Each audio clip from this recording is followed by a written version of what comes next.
Really excited and happy to be here for the next, I guess I'm down to 4 weeks now, but it's been great so far, and I hope to have another good 4 weeks. I really look forward to your comments and suggestions and feedback. Some of these results are pretty new. The paper itself was originally circulated about a year ago, I guess.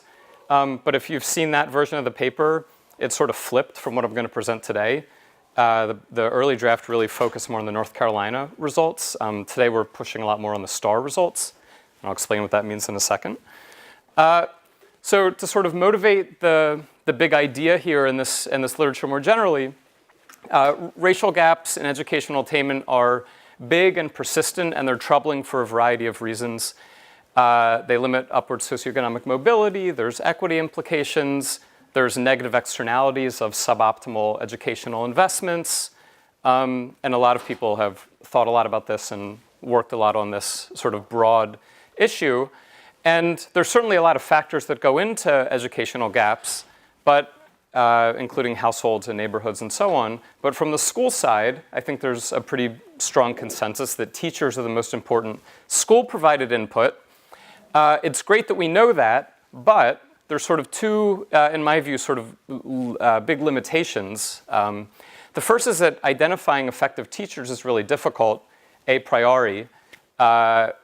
Observables outside of a handful of things don't really predict teacher effectiveness too well. There's lots of concerns about value added and who it can be estimated for and so on. And then in addition to that sort of identification problem, there's also just an access problem. There's socioeconomic and racial gaps in access to effective teachers, assuming we can even identify them. But an outlier, I'll say, in this inability to identify effective teachers is this sort of growing awareness that race matches do predict student gains. Tom Dee's sort of seminal study, I'll say, using the STAR data shows same race effects in elementary school, contemporaneous effects on test scores. And then this phenomenon has been documented in all sorts of contexts, including community college and law school and so on. So there's sort of this pervasive evidence of contemporaneous effects on achievement, but we don't know if those effects fade out like teacher value-added effects on test scores do, or if they persist on long-run outcomes that we really care about, because of course test scores are just a proxy for the long-run success that we're trying to improve. Okay, so we know teachers are important. We don't quite know why they're important. In other words, we don't. I would argue that we don't really know the mechanisms through which teachers affect outcomes, and as sort of adding to that confusion about why and how they matter is this pretty consistent evidence that the effects on test scores fade out after a couple years, but teachers' effects show up again on long-run outcomes like earnings and college enrollment and teenage pregnancy and so on, from the Chetty paper in particular. Okay, so I mentioned these short-run effects of student-teacher race match, but it's unclear if there are longer-run effects, and that's what we're trying to address in this paper. Ying mentioned the sort of the non-academic attention to this work, as this is, I don't know if anyone knows other examples of academic papers being cartoonized by syndicated cartoonists, but Keith Knight wrote a cartoon about our paper, so rather than showing you the point estimates of our result, this is sort of the early teaser for the result. We find big effects on students' aspirations to attend college and on the probability of dropping out of high school. So this is elementary school teacher effects on high school and college outcomes. Okay, so specifically, we're going to test the long-run effects of same-race teachers on these outcomes I mentioned. We don't have actual college enrollment yet. We're working on getting that. So for now, we just have two proxies. One is student self-reported college intent, and the other is an indicator for whether or not they took a college entrance exam like the SAT or ACT. And then a lot of the new stuff today, new to that earlier draft, is really trying to unpack sort of what's driving those results. So what can we say about the mechanisms? And if we can say anything, which I think we can, what kinds of theories of educational production are consistent with those results? So that's that's the goal for today. Here's the rest of the cartoon, which is more sort of teasing of what we're going to find. So Keith Knight is this cartoonist, and he mentioned that he had a doodling substitute teacher in study hall in his K-12 days.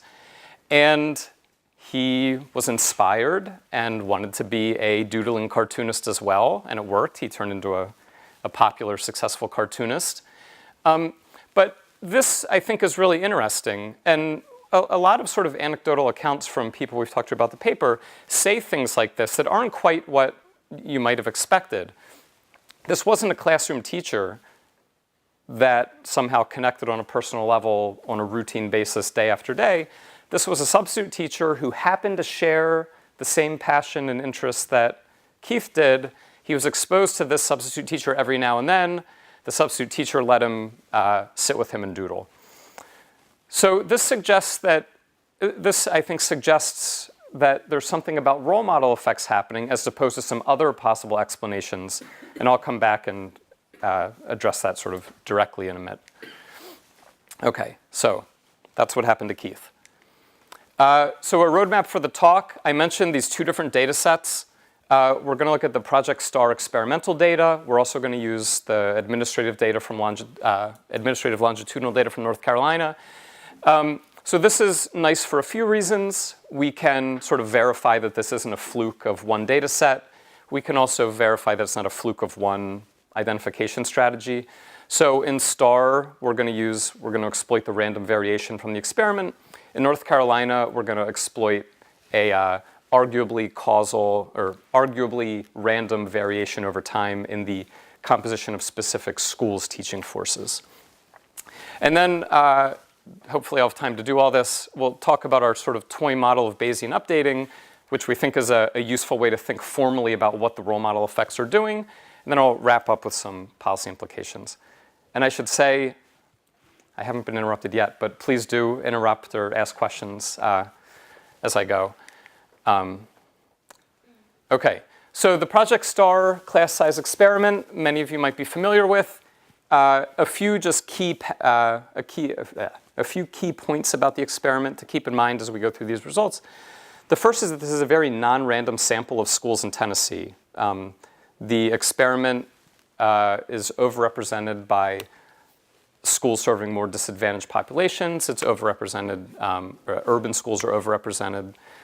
And it's also fairly old at this point. The experiment started in the 1985-86 kindergarten cohort and was intended to follow that cohort for 4 years. So kindergarten through third grade for the kids in these participating schools.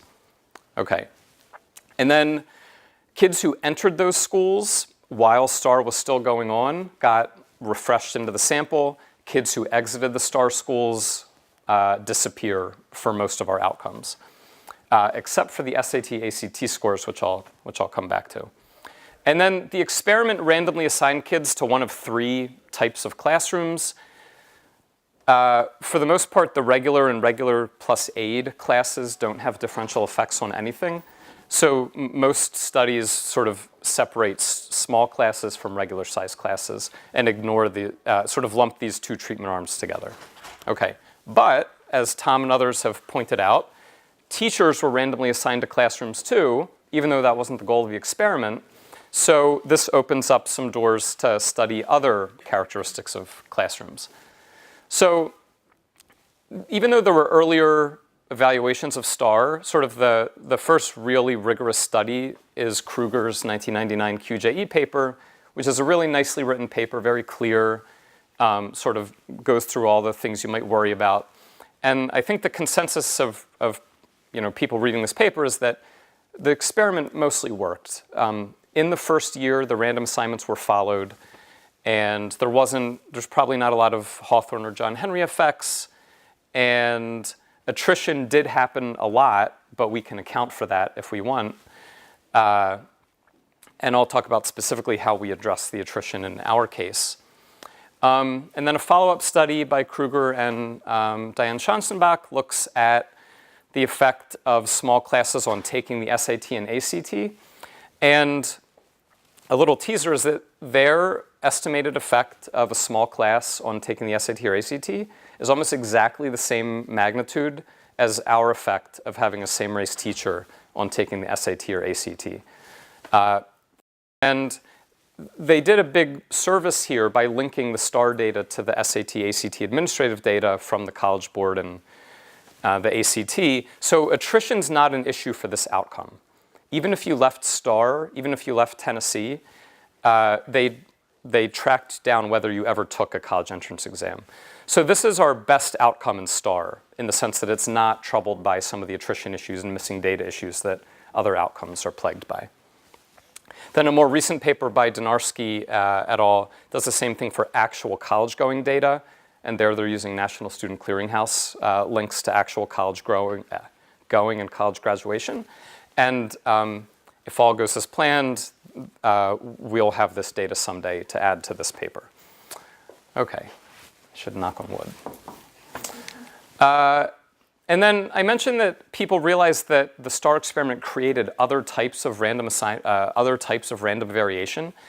And there's a few really well-known peer effect studies that leverage the STAR random variation. D2004 estimates the effect of same-race teachers. Jeffrey Penny sort of updates this, looking at to test for dosage.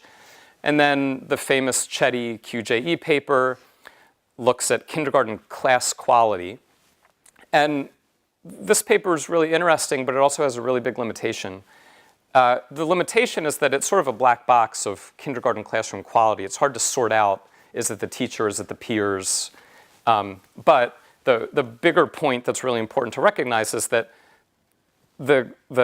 whatever was happening in that kindergarten class, that variation shows up in earnings in college going 25 years later.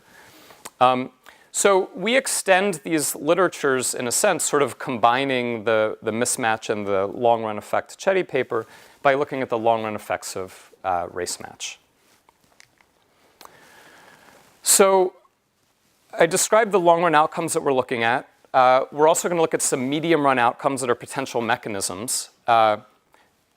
And there's a major caveat here that I will repeatedly warn you of, which is that there's big missing data problems and attrition issues for this stuff.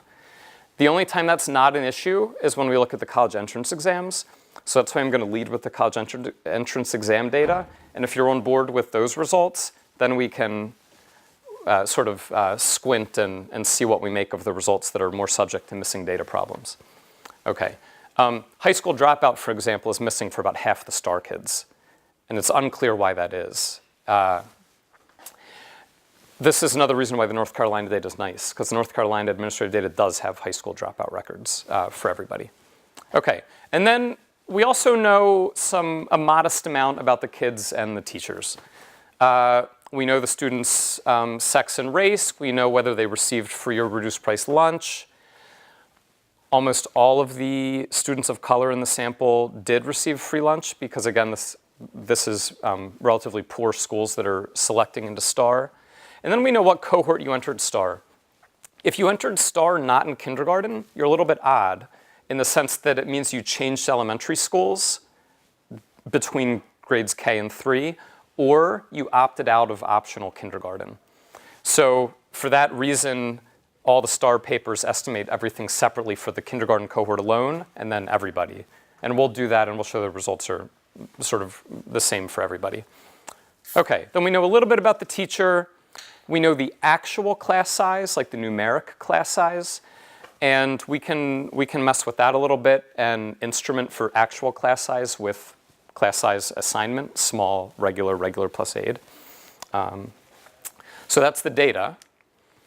Summary stats, just real quickly, if we look at this first column, it's about half male. Again, I said it's 78% of the students received free lunch.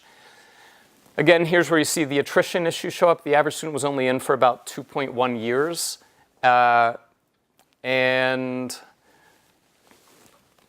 since most kids don't switch kindergarten or don't switch schools during the early elementary years, you see the biggest cohort is the kindergarten entry cohort. And this is going to be our key independent variable just a simple dummy for did you have a black teacher in your first year in STAR. And again, this is not subject to non-compliance concerns because the random assignment was essentially followed in the student's first year in STAR. So here we see that about 40% of the black students had a black teacher in their first year. About 62% of them ever had a black teacher in STAR. And so later on, we'll do a little bit with dosage and timing and use that information. And when we do that, we're going to have to instrument for noncompliance. Yeah?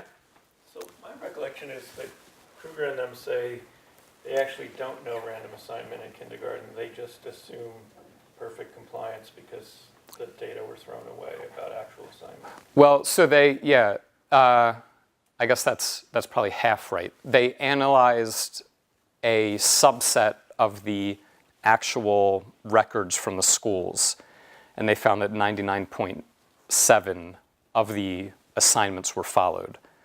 And then they say, we assume that it's like this for all the schools. So they did check the records for a subset of schools. But yeah. And I was also wondering about using black teacher in the first year. Was there no treatment crossover that might have confounded the observed teacher you had in the data set? Like if someone, because I thought that was an issue early on in the experiment, that some people, their intent to treat was small class. Mm-hmm. They got the kid moved, which would also change. Even in the first year. Yeah, I'm not sure, but it sounded as if you were focused on this is, first year is valid because attrition isn't an issue, but treatment crossover could still be. Oh, no. I thought, so my understanding is that's what Kruger says, Right. is I checked the records of actual assignment, and compliance with random assignment was good for 99% of the kids in the schools he checked. Okay. But then they threw the records away. Could I ask you just a historical note? Because you also mentioned, I mean, the Kruger paper is justifiably well known because it introduced all of this to the discipline. Mm-hmm. But of course, the study had been around for years, Mosteller. Right. Yeah. Had they not had the same attentiveness to the attrition issues and the other things that Alan took up? My sense of having read Alan's paper and not the others is that they didn't. Okay. I don't think he was just reinventing the wheel for an econ audience. I think he was checking a lot of stuff that wasn't checked the first time around. Some very basic, like, balance tests, I think, were in the early stuff. Right. Yeah, I'm just asking because you learn to be sensitive about those issues. Yeah. Oh, right, totally. Well, and so that's, these are good caveats. And I also think even more reason to look at the North Carolina data at the end. Of course, there could be compliance issues. They think they're very, very small, if at all, in the first year. We're going to focus on the first year, where if this is ever going to work, that's when it'll work. And then we can sort of go back and cross-validate all this with the North Carolina data. Yeah? I was just going to say, I mean, like one thing I would have liked, there's been a couple of big criticisms as well, like in things like Steve Blair's work. He's tried to show that, kind of the scale of the experiment in some schools actually is a mediating factor. I think there's some other work out of ICA where people have done some work showing that it was concentrated, that the biggest effects were coming kind of from certain teachers on the experiential scale. Mm-hmm. And I guess that one of the questions I'd have in trying to think about that is, those criticisms seem like they're front and center, especially the one about teacher experience, especially if teacher experience is somehow correlated with race or something like that in the data. Yeah. So you can see if this satisfies that concern. One thing we do is we do a leave one out estimation, where we estimate the model 300 times, each time dropping a school or each time dropping a teacher, thinking that if there's superstar effects or sort of weird schools where weird stuff is happening. And the results are remarkably sort of consistent across the leave one out samples. And then we can also do what Kruger did in his paper, which is estimate the effect separately for each school. And estimate the sort of like the kernel density distribution of the effects. Is that, yeah? The criticism that, like in the IDA paper was fundamentally different. Their criticism was when they did this almost like at the teacher level, and then they were to plot that according to experience, that you wound up having that, kind of veteran teachers were much more effective at knowing how to use a small class size. Yeah. First year teachers weren't. And I guess one of my questions that I have is if that's true, I mean, they were using it as a criticism that there is a class size effect as opposed to a class size effect that somehow is mediated through experience. But if experience is correlated with race in any way, shape, or form, then that could also be affect the results here. Right. So we do. So we did estimate models that interacted same race teacher with teacher's experience, and sort of no matter, we were sort of surprised actually that there was nothing there, but no matter what we did, there's no heterogeneous effects of race match by teacher's experience. But I don't know if we've also interacted size with experience in the same regression, but it sounds like we should think about that. You should get those papers and at least put them in the. Yeah. I mean, those could be potential referees. Yeah. That's right. So the other thing about the layer stuff, which Jeffrey Penny was Layer's student, and he redid Layer's restat paper with same race instead of class size. And I think maybe the one result in the Kruger paper that doesn't quite hold up to what Layer and his student do is is sort of the persistence and dosage effects on test scores across those 4 years of elementary school. Again, I don't think the Layer thing, at least the dosage timing aspect of Layer's critique, isn't super relevant to us because we're only looking at the teacher in the first year and then what happened 10 years later. But that, point taken, we should engage with that for sure. Okay, so a lot of kids had a black teacher, a lot didn't in that first year. And we can do some simple balance regressions, and there's no stars here, and this is just predicting whether you had a same race teacher.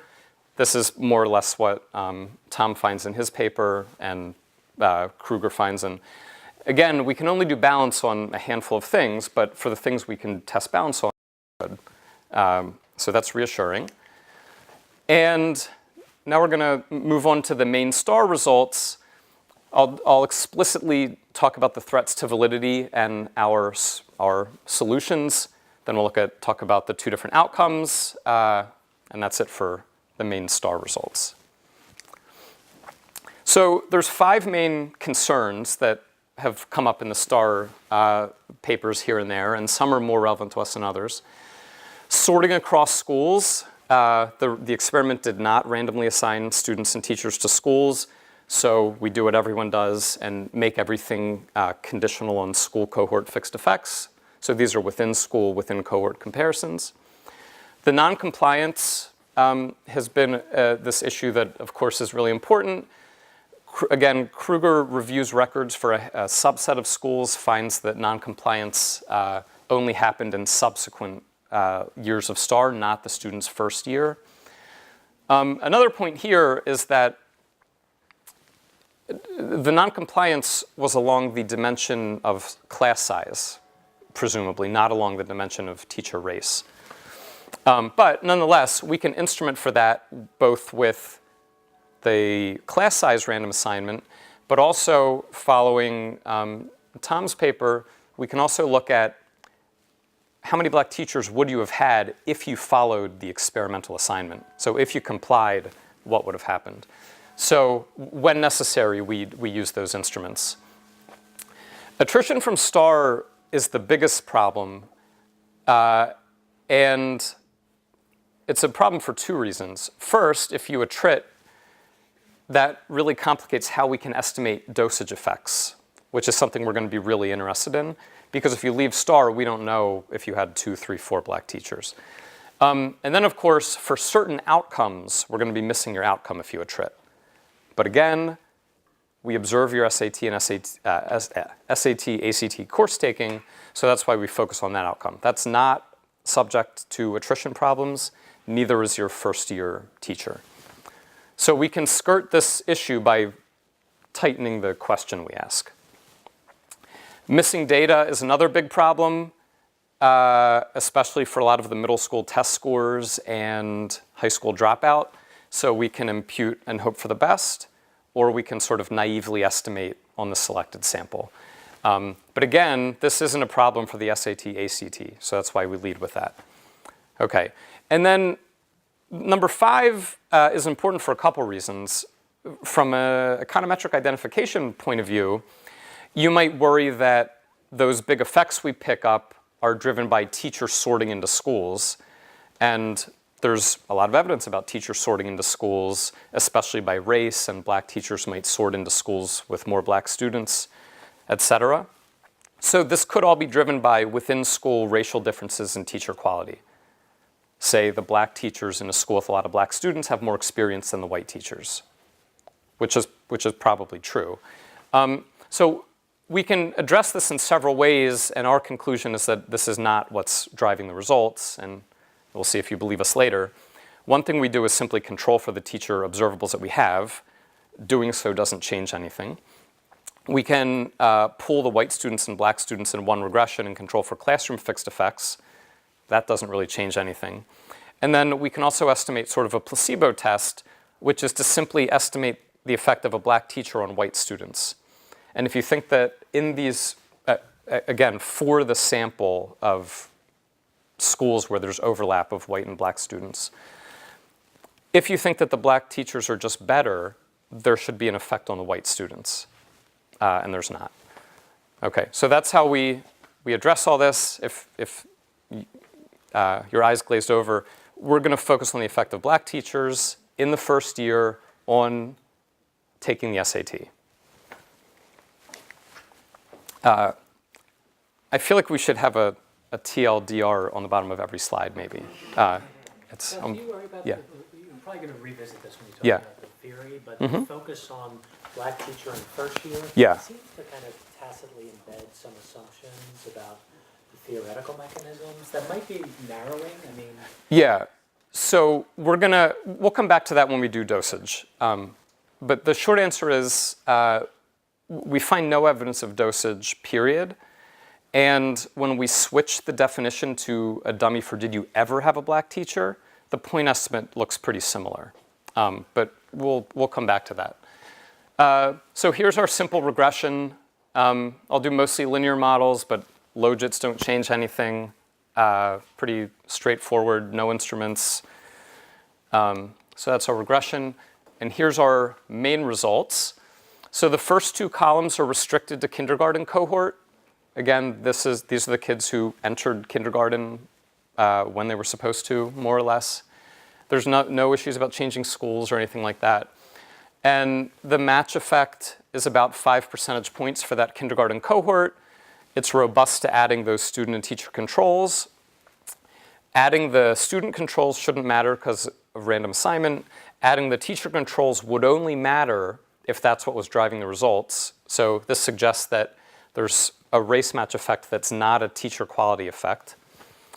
And then in columns 3 and 4, now we look at all the cohorts. And here, I mean, the main reason for that is just to add power. And here, for across all the cohorts, the effect goes down to about 4 percentage points. It's more precisely estimated. The standard errors fall in half also. And then I guess a little related to Tom's point, pulling everybody together is averaging across having a black teacher in the year you entered. So in column 5, we allow the effect to vary across cohort of entry. So cohort 2, 3, 4, that's grades 1, 2, 3. And here, the interactions are not significant and they're not jointly significant. However, this is sort of a big number, this minus 0.04. So it looks like the effect is, if you ignore statistical significance, the effect's driven by kindergarten and 3rd grade mostly, a little bit of a little bit of first grade. But we take their joint and individual insignificance as a reason to sort of not worry about this and move on, and when possible, pull the sample for power. So when you Yeah. conditional controls, you lose about 10% of the sample? Yes, and that's the teacher controls, like career ladder, things like that. Okay. But estimating the non-controlled regression on the controlled sample has like the same point estimate, more or less. But yeah, we are missing data on teacher characteristics. So you didn't, I guess my reflexive instinct would have been to dummy out missing variables. And Yeah, keep the- we yeah. we I'm could always do that. curious Yeah. why people- Someone in grad school must have told me not to do that. Right. I don't know. So it's Jeff Woolter. Yeah. Listen to him. Yeah. No, we could do that. I don't think it would make a difference. But we should, power's all a looming issue here, so we should, yeah. What are teacher controls you have here? A quadratic in experience, sex, although there's like one male teacher in third grade or something, race, and we dummy out the career ladder, which is sort of I think it's part merit award program, part sort of status. But it's not that great. There's no praxis scores, there's no national board certification. The quadratic experience is I think the most important thing. Yeah, okay. When we do some sensitivity analyses, things look good. I'm gonna speed up a little. Here's the leave one out picture I mentioned. We can do the same thing for classrooms. So like the estimates are really stable around this 0.04. And so I thought that was, reassuring. They're always significant, at least at 90% confidence. So it's not like one fluky school or one fluky classroom was driving this. Can you go back to that a second? Yeah. That seems just manifestly implausible. How do you have 80 schools that have identical confidence intervals, essentially? No, it's the other way around. It's 80 estimates each one minus one school. Oh, these are the leave one out ones. Yeah. Yeah. The distribution of school specific, the mean and median are around 0.04, but the left tail has a lot of negative values. Yeah, that would be more interesting than that. Yeah. I don't think it's in the slides. Yeah. But yes, it looks remarkably like the density in the Kruger paper that has, it looks like a normal distribution centered on the mean. Yeah, so we will add that to the paper. Okay, so then the other big outcome is high school dropout. And columns 1 and 2 are selection equations, and these just show that the sample is very, very positively selected for high school dropout. This is just a dummy for did we know your dropout information, and having a race-matched teacher makes you less likely to be missing data a lot. And so that's problematic. We do the naive regressions, and we get sort of imprecise effects that are in the direction we'd expect. So it reduces dropout. Reasonable magnitude, but the standard errors are big. And again, the sample drops by more than half. So then column 5 and 6, we do impute dropout. And we impute dropout using sex, free lunch, whether you took the SAT, and the school you were in. So we just compute the mean dropout rate for that cell and plug it in. And I think it's reasonable. We get estimates that are similar in size to the naive ones, and we just tighten up the standard errors quite a bit. For what it's worth, I Yeah. would consider using a stochastic imputation procedure because Yeah. with cell imputations, Mm. you're automatically shrinking the sample variance and dependent variable. Yeah, why not just use multiple imputation? This seems very Yeah. 1990s. We just did it this week. We should do something better. One exciting thing, or exciting to me, idea was just to sort of get a sense of how sensitive it is to the imputation.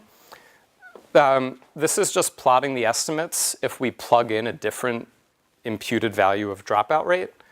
And what we find is that even if you make the strictest possible assumption of everybody who's missing data did not drop out, you still get a negative point estimate of about 0.01.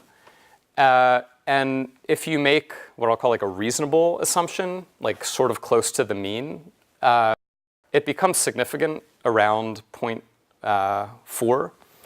But we should do something more formal, modeling the selection mechanism. So if you're willing to rule out this really strong assumption, you get something in the ballpark of what we get from our crude imputation. So that's a dropout result. Again, if we didn't have the North Carolina data to sort of come back and hit this again, I wouldn't make much fuss about it. But we will replicate this with North Carolina data and find similar results. Do you know anything about why they are missing data with dropout? Do they move to No. other districts? Or? So I don't know, and if anyone does know, I'm very curious to hear. Even the Kruger and Schanzenbach paper, they totally ignore high school dropout. I'm assuming because of these missing data problems. But it's weird, because you would think that they could have gotten it from the state. But yeah, I don't know. You might be able to bound, once you have the clearinghouse data, if you assume that everyone who enrolls in some college graduated, then your number of people missing dropout is probably somewhat smaller, maybe substantially smaller. Yeah. And then you could probably bound your estimates because you Yeah. have information on some of those people. Yeah, that's a good idea. I'm a little bit pessimistic only because if we do the same thing with the SAT, ACT taking, most people who are missing high school data didn't take the SAT or ACT. But yeah, that's true. Okay, so those are the main results on the outcomes. And if you're sort of buying at least the result on the college entrance exam taking, then now we can move on to thinking about sort of the mechanisms that might be driving that, which I think is the more interesting part of the paper.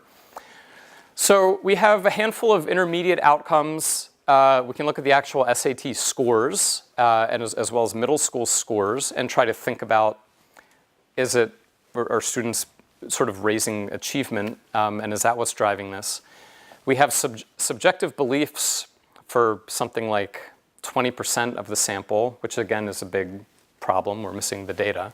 But we can maybe wildly speculate about some of those results. And then the timing and dosage stuff, I think we're really interested in, and we're going to push on that when we talk about sort of the model and the theory. And like I said, for heterogeneity, we can test for all sorts of heterogeneity, but there's not much action there. So basically no effect on the actual SAT or ACT scores. We do a Heckman correction, we do Lee bounds, we do different stuff to address the fact that we only observe the scores for people that took the test. And there's really just not much happening. The effects are quite small and imprecisely estimated. Although it is interesting, and worth verifying that the probit in the Heckman selection confirms our LPM results. And if you scale this by 0.4, the partial effect looks like we'd expect it to look. So there's an effect on taking the SAT, but not on how you perform on the SAT. And when we move to the middle school test scores, here to conserve power, we take the average across 6th through 8th grade. And if you only have a score for one of those grades, that's your score here. And in panel A, we just run OLS, and you'll see that the signs are all positive. And you'd expect them to be positive. But they're not, none of them are significant. And again, we have this missing data problem. So then we thought, well, maybe it's certain kids on certain margins that are gaining. So we estimate quantile regressions for all this stuff. And now you do see a handful of stars pop out towards the bottom and middle of the distribution. So again, we should caveat all of this with A, we're missing data for half the people, and B, at this point, we're looking at lots of hypothesis testing. Still, there's something going on for at least some of these kids. It's pulling up the bottom and middle of the achievement distribution, maybe. So I would qualify this in the previous slide as sort of very modest evidence that there's some sort of gain in achievement that lingers, but not a ton. And I don't think achievement gains are what's driving our main result. Okay. So then we can move on to these subjective belief questions.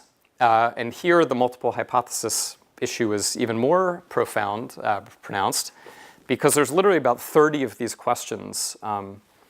And some of them just didn't seem to be that relevant. Some of them I tried to group together in sort of related buckets. In fourth grade, it was the teacher answering questions about the student.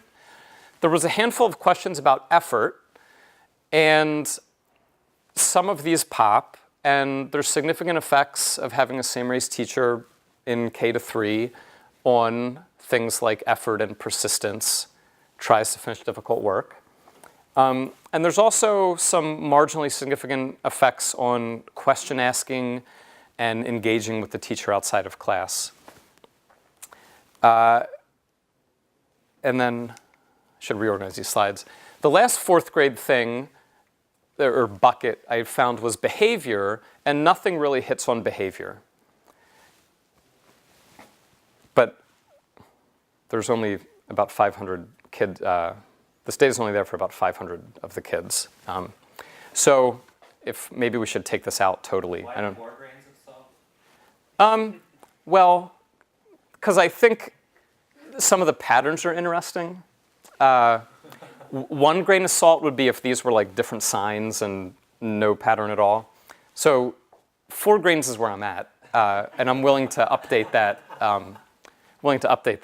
But there's sort of these things hit, and these things don't. And then in 8th grade, there's a lot of questions that have to do with like values and information.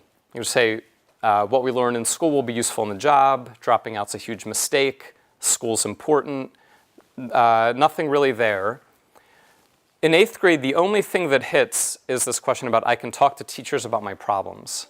And we think about that like a trust sort of channel. And then feeling connected to school, nothing. So out of those 6 different buckets, there's a handful of buckets that have some stars and the rest not. There's a little bit better power there for reasons I guess we'll never know. But that's the subjective beliefs sort of results. And then the next thing is dosage. And here we have a lot of sort of issues to think through. The first issue is how to code the independent variables for kids who attritted. Because if they attritted, we don't know their dosage and we don't know what happened once they left. So if we want to try to say something about dosage, we have to deal with that attrition problem. And we also have to deal with the fact that the side effect of that is we're going to have a real power problem. So what we do is focus on what we call the non-attrition sample. And this is kids who stayed at least 2 years. And this is the trade-off we're making. By saying at least 2 means we can talk about whether you had 1 or 2 same-race teachers, but we can't say anything about having a third, because then that just further hurts our power of having people that stayed for 3 years. And if you think there might be diminishing returns, which the economists think there's diminishing returns in most stuff, then worrying about the third and fourth is like an extra problem we don't even have the luxury of tackling. So for better or worse, this is what we can do. We focus on the sample of kids who were there for at least 2 years, but if they were there for more than 2 years, we ignore what happened to them in years 3 and 4. We only look at the teacher assignments in years 1 and 2. So the first thing we do is just estimate our baseline model on this restricted sample, and we replicate the main result. The point estimate's a little bit smaller, but same ballpark. It's significant. Sorry, this was selection into the sample. So column 1 is saying that there's positive selection, which we sort of already knew. Column 2 is replicating our baseline result for our selected sample. So it's there. Where the sample cuts in half about, so we do have this sort of power problem. And then columns 3, 4, and 5 are going to look at what happens in your first and second year. And once we look at what happens in your second year, now we're worried about non-compliance with the experiment. And now we have to instrument for what happens in your second year. So in column 3, we code a dummy for did you ever have a black teacher in your first 2 years? And this is what we're going to do in North Carolina. And in some sense, this is the most relevant, sort of best way to model this, right? And the only reason we don't do this earlier is because it involves instrumenting. But here, we see that ever having a black teacher in your first 2 years has a positive effect. It's more precisely estimated, and same magnitude as the first teacher result. And then in column 4, we do what I'll call a pure dosage model. And here we just dummy out, did you have 0, did you have 1, or did you have 2? And those are 3 mutually exclusive categories for this sample. And here, did you have exactly 1, or did you have exactly 2? You'll note that these are both interpreted relative to having exactly 0, and they're essentially the same, right? So this is saying there's no marginal effect of having a second black teacher. But then, of course, we could go a step further and fully model the timing aspect.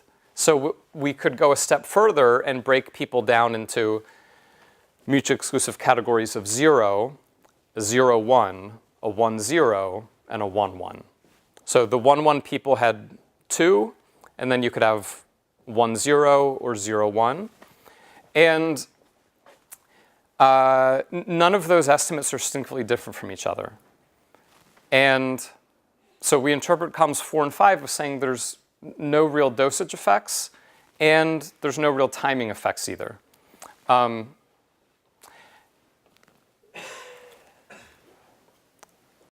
And so that's our dosage results. And again, the instruments here are the probability of having a black teacher in your second year if you followed the random assignment. And then we can interact that with the, yeah? So it seems like in the star results, like some of the stuff is just stretched a little too thin. So Uh-huh. like in the North Carolina and the other stuff that you Mhm. looked at, do you think you see dosage results or? So no. So we don't, we originally did dosage in North Carolina when North Carolina was the main sort of focus. And we don't find strong evidence of dosage effects there. However, the North Carolina results have this whole other IV problem that we're sort of just as worried about. So the short answer is no. We don't find strong dosage effects there either. But I agree with you. We're like, Oh, I don't have any opinion. I was just yeah. curious. I'm just trying to think of the mechanism. Like, is it just black students are exposed to so few black teachers that any one at any point in their life is going to be sort of meaningful to them, or there's something about being in a classroom and the dosage kind of means something, right? There's like a day-to-day interaction or something. Yeah. So we'll come back to that. But I agree with the sentiment that we're essentially like at the frontier of what we can do with the star data at this point. Okay, and then lastly, we can test for heterogeneity. And again, a lot of the interaction signs are in the direction we'd expect. I'd expect the match effects to be bigger and bigger classes where teachers can have less one-on-one relationships with students. I'd expect the effects to be smaller in majority black classrooms when the class composition is more black. But none of these are significant. There's also no significant variation by student background. So this is another reason why the North Carolina data is useful. It has a lot more power to detect heterogeneity. So to recap the STAR results, hopefully you're fairly convinced that those very basic, the very first table of the STAR results for the first year in STAR race match increases your SAT taking by about 15% or 4 percentage points. And again, this result's, I think, really robust. It's not subject to all these other sort of concerns and problems that might be lingering. And we sort of checked out some competing stories, and we don't really find any evidence that something else is going on, like teacher quality. And then we saw there's really no dosage or timing effects. You know, of course, we're saying that using the selected sample. But it doesn't look like there's even close to being dosage effects. And then we find effects on dropout as well. That's subject to the missing data problem, which we should certainly do more to address. And some very suggestive evidence of intermediate effects on effort in 4th grade and middle school performance maybe a little bit. But this is the main result. And the lack of dosage makes us curious and makes us want to think about A, what's consistent with that happening, and B, is this all a fluke of the goofy STAR sample? So we've talked about a lot of these reasons already. Why bother with North Carolina when we have nice random experiment? So we have real power problems. We have pretty limited data on the students. We have the missing high school dropout information problems. North Carolina has some other interesting outcomes like college intent. And sort of overall, it just gives us a chance to cross-validate and replicate our results in a different sample with a different strategy. So we're going to use the North Carolina data from NCERDC that many of you are probably using yourselves. I'll talk about our identification strategy, show some reduced form results, and show some IV estimates. I'm going to put more stock in the reduced form results for reasons I'll talk about, but that's the plan for this section. So again, we can only do this for kids who are old enough now to have seen their high school graduation. So we focus on these 5 cohorts who entered 3rd grade in 2001. We're going to look at all black students in our main results, although here, too, we show no effect on white students. And unlike in the STAR data, where everybody was, or most students were relatively low income, here we have, North Carolina has a lot of variation in socioeconomic status by race. So here, we're also going to split the sample by what Michelmore and Donarski call consistently low income, which is just where you free lunch every year you're in the sample. And this is an even better marker of economic disadvantage. So we'll split the sample by sex and by this persistently poor measure. And we end up with about 100,000 students. And then we're going to focus on the endogenous variable, which is, did you ever have a black teacher in grades 3 to 5? For these years, we can only look at grades 3 to 5. In newer North Carolina cohorts, we can look at K through 5. So once those kids graduate high school, we could revisit this, or somebody could revisit this. And then I've alluded to this IV strategy. And the IV strategy is going to use the percent of the school's grade 3 to 5 teachers who are black. So this is a school cohort specific instrument. And then the outcome is going to be an ordinal outcome. There's 3 mutually exclusive possibilities. You either dropped out, you graduated high school but did not state college intent, or you graduated and did state college intent.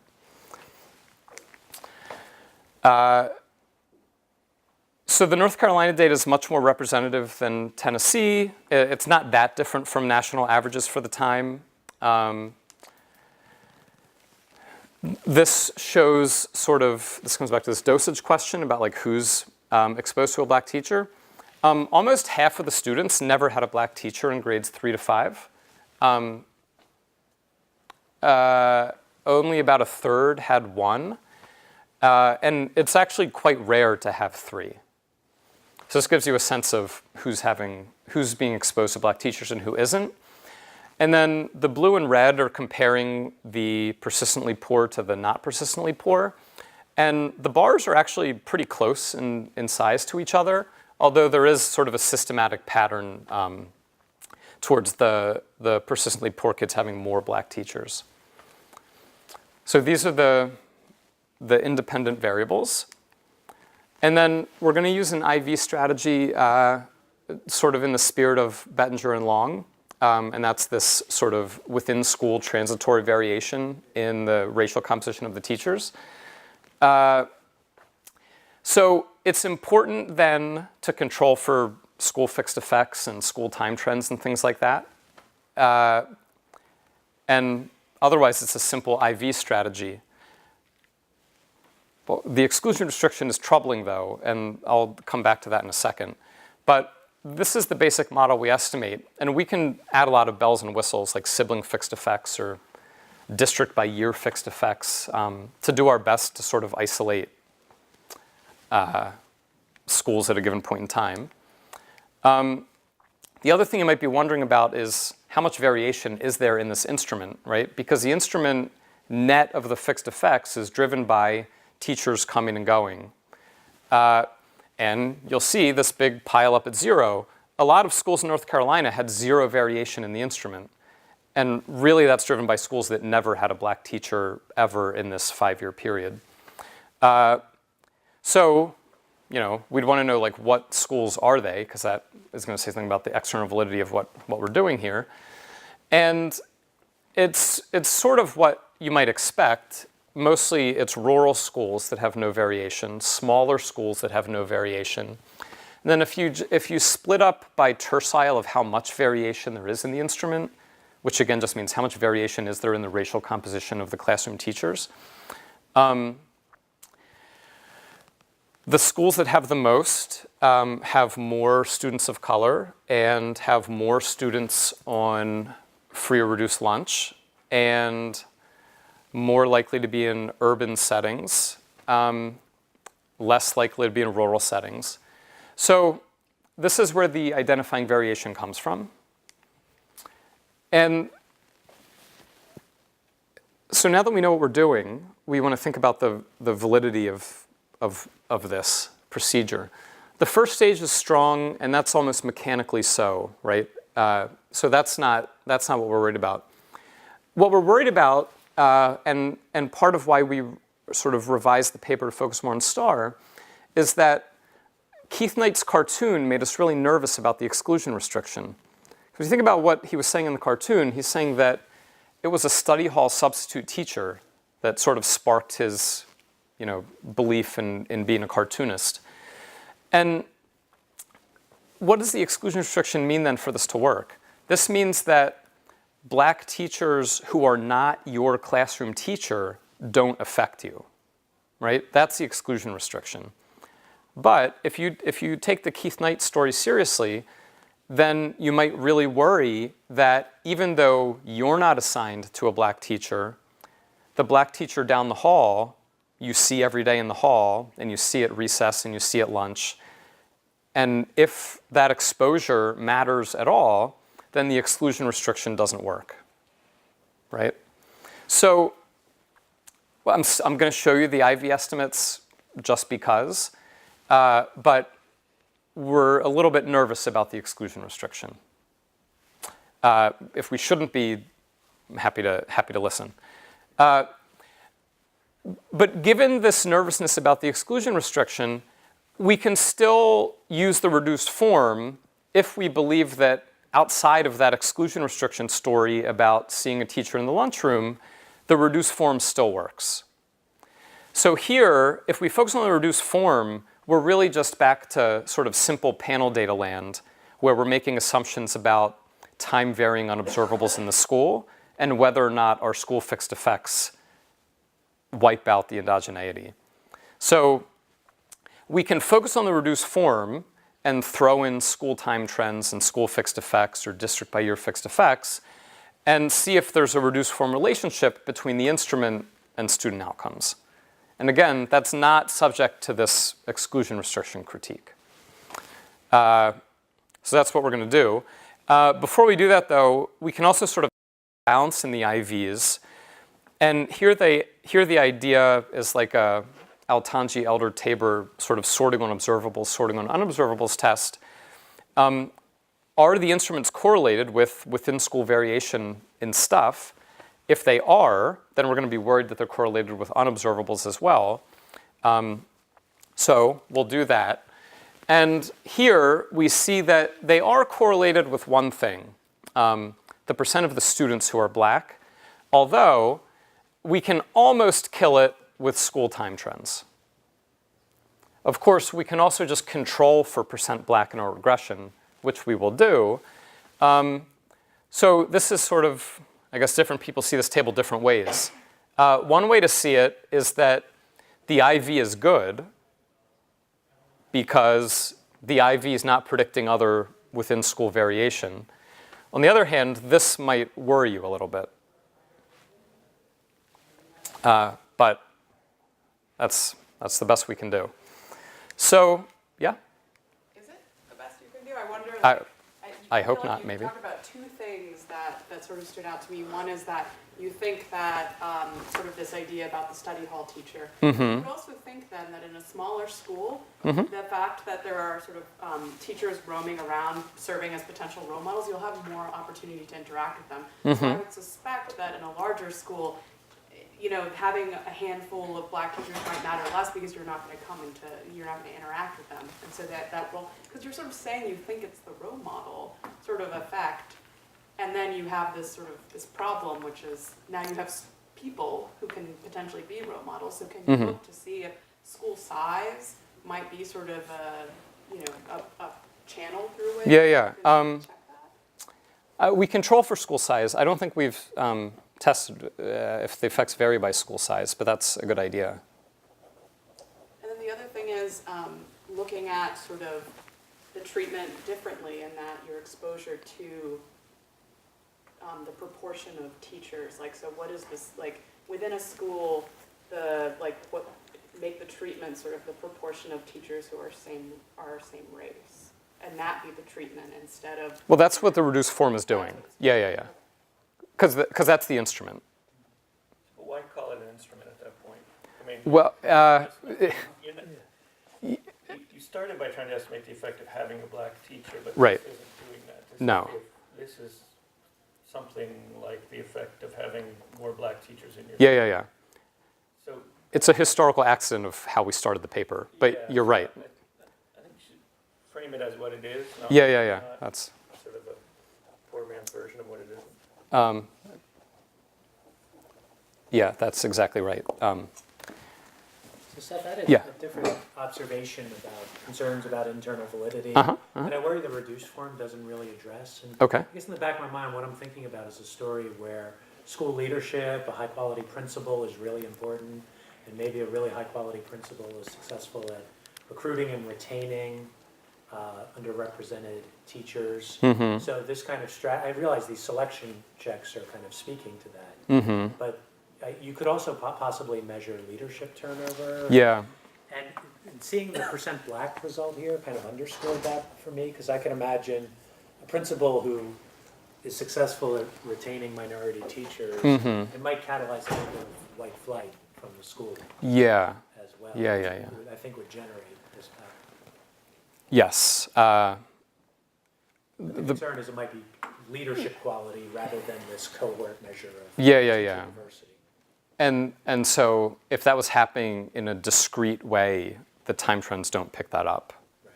Yeah, that's right. And I hope we could get the principal data. I'm not totally sure. The other thing, which one of my co-authors is hopefully hard at work on, is getting the race of the non-classroom special teachers. Because I gave this talk somewhere else, and someone was saying, well, what if you take the cartoon story seriously, then if there's a black gym teacher, say, that's not picked up on our instrument. If it's part of a smooth trend, it's getting sucked up by the school time trend. But it's an interesting research question in and of itself, outside of the sort of identification implications of sort of what does the presence of teachers, music teachers, gym teachers, et cetera, do, in the same way the principal might, even if it's a different mechanism. So yeah, but yes, I should back off the IV language, for sure. So here's the reduced form table, and I guess now we should call it, I don't know, the effective school grade composition or something. So we'll just come up with a better title for this table. But the idea here is that we're just estimating the effect. It's a 0-to-1 sort of ratio of the share of teachers who the student would have been exposed to if they progressed on time. So in their grade 3 year, what share were black? In their grade 4 year, what share, and so on. And here we see that this upper left panel shows the estimates for all students. The signs are what we'd expect based on the star results, although they're not very significant. But then when we cut the sample to the persistently poor, as defined by Michelmore and Donarski, we find that there's fairly big, fairly precisely estimated effects for boys. The signs are here for the girls, but they're just on the margin of, like the p-value here is like 0.11. So anyway, something's going on, but it's going on for the disadvantaged group. And thinking back to the non-representative sample of star, this is the sample that sort of is who is in star. It's more disadvantaged students in schools. So how would we interpret these point estimates? Well, going from 0 to 1 is sort of an out-of-sample prediction, right? But you could imagine just, say, going from 25% to 75%. Well, then that's a 50 percentage point increase. So cut this number in half. That's a 4.5 percentage point boost in college intent associated with changing the school share black from 25% to 75%, which is actually not that far off from what the star point estimates were, right? Okay, and then another nice thing about the North Carolina data is that it has parents' college education status, which is a richer measure of socioeconomic status that the star data does not have.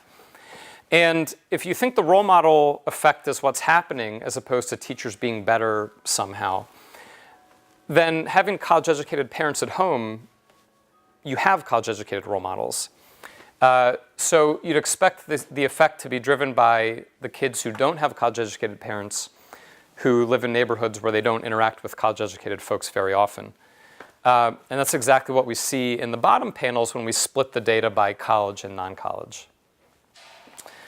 And again, the point estimates are all sort of in the ballpark of what we'd expect based on the star results.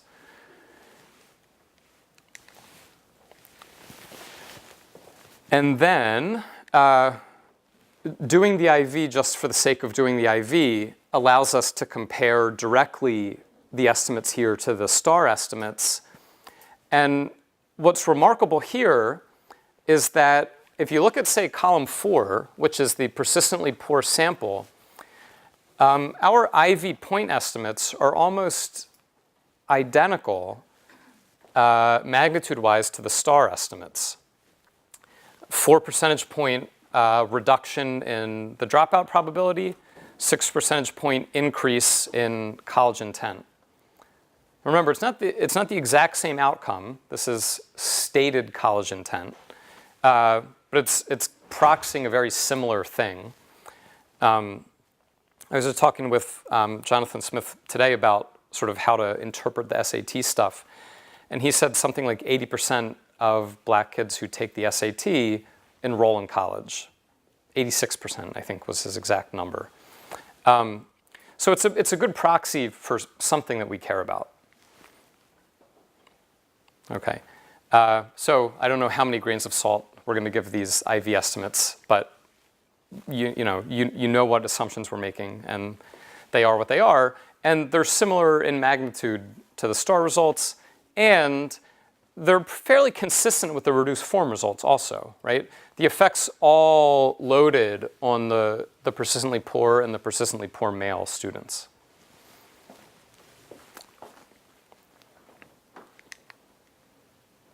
Okay, so to recap, my loosey-goosey interpretation of the North Carolina stuff is that it more or less replicates the star results.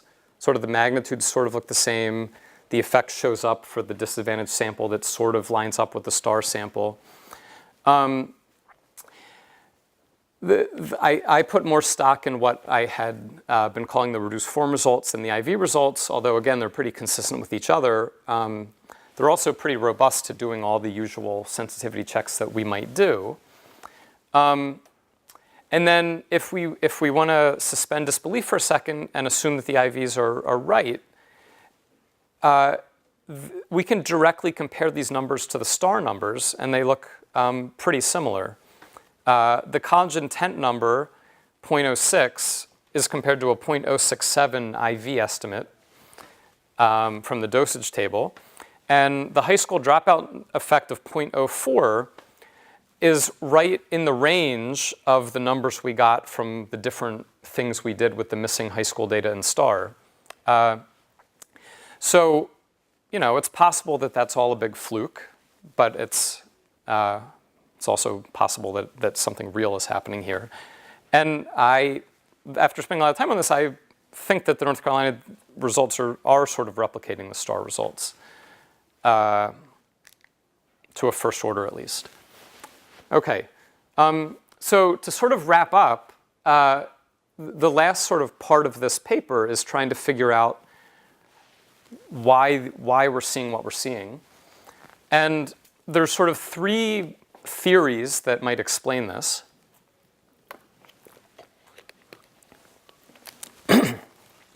The first that we've mostly ruled out, I think, at this point, is that across the board, in the schools that these students of color are in, there's systematic racial differences in teacher quality.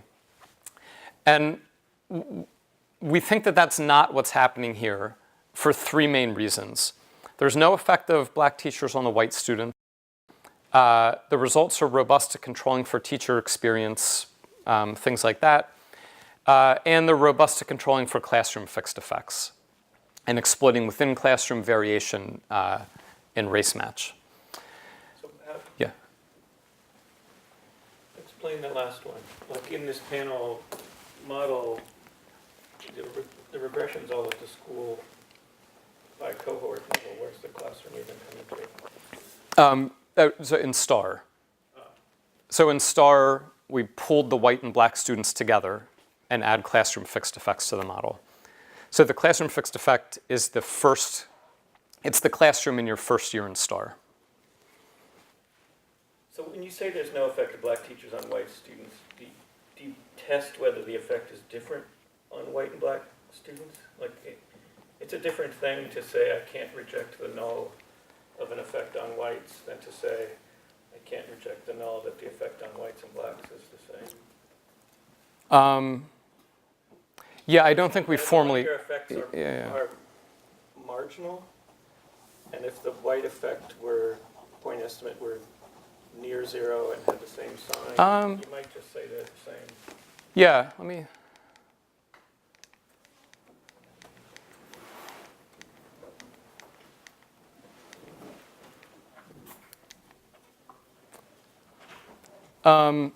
So this is the effect on the white students. And this would be the relevant comparison, column 1 to column 5. I should formally test if they're different. Column 3 is the classroom fixed effect estimate, where the teacher race dummy falls out because of the classroom fixed effect. So we have a interaction. Right. So Yeah. it seems to me you really need the formal test of whether the Yeah. effect on whites is different than the effect on blacks, because it's a really different story to say. Mm-hmm. I mean, the traditional literature on this is that it's the match that matters, not that black teachers are better than white teachers. But if it's all driven by black teachers having average positive effects that aren't statistically different for white and black students, then the story is, in these schools, black teachers are more effective than white teachers, which seems to me a really different story than the way, you know, the cartoonist interpreted it, which is Yeah. to say for black kids, having one black teacher mattered. Yeah. And the way Tom's paper was set up was to say the effect is specific to black students. But it's not obvious that you could reject them all, that those things are the same. You're right. I should formally test that.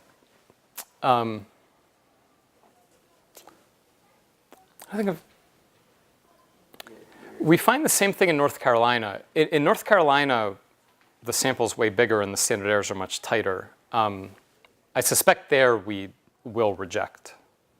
But yeah, well, we will find out tomorrow morning, I guess, when I open Stata again. So,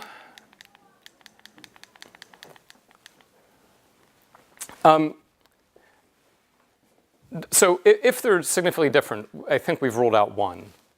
Story 2, I think, is the story that the literature has talked a lot about. And it's not that black teachers are uniformly better, but it's that they're better at teaching black students. There's all cultural competency theory and lots of ideas about why that might be. But again, we don't really find strong evidence of this because the effects on the medium run outcomes fade out.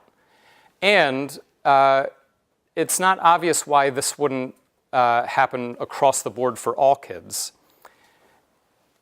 So again, we find no effects on the higher income students and the students with college-educated parents, combined with the fact that the test score effects, the achievement effects sort of fade out. My interpretation is that we don't have strong evidence that this is what's driving it. I'm not saying that there's none of this, but this doesn't seem like the main or the only story. The third story is that there's sort of a one-off role model effect of some sort, and there's lots of different names for this. Kruger calls it a socialization effect. And what he's talking about there is that he finds the effect of a second small class size is very small. So the marginal return to a second small class is approaching 0. And that's, I don't think that's that different from the Lair stuff, although Lair says that this is only happening in kindergarten. Anyway, there's sort of well-documented evidence that at least some educational inputs have diminishing returns, including class size. And then Kruger explains it as a school socialization effect. In our setting and in the cartoonist's world, it's more of a role model effect. And so do we find evidence that's consistent with this type of story, where there's a one-off disruption of the trajectory that a kid's on? It's not changing the slope of the trajectory necessarily. It's a discrete shift in the trajectory. So one piece of evidence is the lack of dosage effects. Another is the lack of effects on college-educated households. And the weakest sort of confirmatory evidence is the trust in teacher measure. But again, we only see that for about 1,000 kids. So out of these 3 possible stories, there's the most evidence for this third explanation, I think. Yeah? So, well, we've talked and Yeah. written together about Right. this, so I know you know my thoughts on this, because, 3 basically involves student-centered effects. And I would reference stereotype threat there. Yeah. I'm not as sure you can dismiss the teacher-centered effects that are basically lumped under number 2. I mean, part of it is, do you see some effects in that left tail of the distribution for test scores, but also what we're thinking about in terms of teacher quality might be something other than test scores. Sure. And it's not unreasonable to think it's teacher implicit bias or cultural competency, that those things are just less salient for kids who have kind of, they come from well-educated families and there are other supports in place. Yeah. So, I mean, you express that agnosticism in discussing it, perhaps more than the slides do, but I just wanted to underscore that Yeah. that the distinction between the two doesn't seem quite as clean to me. That's fair. Yeah. Yeah. I just was wondering, like, and as you're thinking through like role model theory, you might not have enough power to look at also gender differences, because I could imagine that like Yeah. a black boy seeing a male black teacher Right. would have a greater effect than like the same for. Yeah. So we can do that in North Carolina. We tested in STAR, but don't find anything. In North Carolina, we did it with the IV, and the big. So this was back when we believed the IV more than I think we do now. But for female students, there is a little bit of action for the college intent, and same for the boys. So again, you always have power issues with male elementary school teachers, but there is a little bit of that going on in North Carolina. And I think what we have to figure out is how to, if we really do continue to move away from the IV, sort of how do we build that into the reduced form type of model? And Yeah. I could even think like just even boys in general, like if it's a female-dominated profession, like do you see movement if like even with like boys having boy teachers, especially in elementary school? I know that's like not what you're doing here. Yeah. Right. That could also be interesting. It's more about the similarity, the homophily, like between the teacher and the student. On these, superficial things, but. Yeah. No, that's a good point. In the paper, we'll dive into the gender aspect in North Carolina at least. The other interesting thing is that when we've talked about this work with different sort of advocacy groups, there's actually been sort of some pushback about the focus on the boys, because there's I guess a disproportionate number of advocacy groups targeting black male educators, some say at the expense of the female students. But that's definitely something people are interested in, and I think we have to figure out sort of what we can and can't do there with the North Carolina data. It seems to me that it's worth maybe going into more detail about why it is that a black teacher is a better role model or more likely to be a role model for a black student. Yeah. It seems like we tend to walk around with this notion that that's kind of given. But like, I think it's worth maybe engaging in why that is. Yeah. We're gonna try to formalize that in a model in a second, which I'm really curious to see if you think we're crazy or not. But we're gonna try to put some structure down. Anything else? Okay. So exactly on that point, which I think is exactly sort of like where we have to go, we can.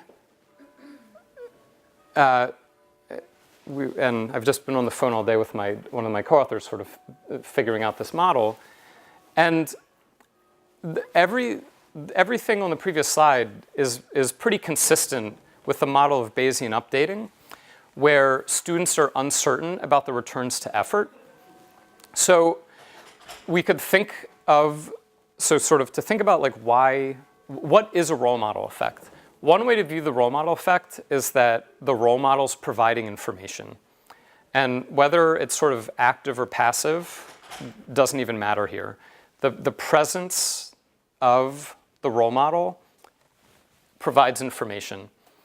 And if we then think about a simple education production function where effort matters and effort is a choice variable that the student picks, and they maximize achievement subject to sort of a cost constraint, effort's costly.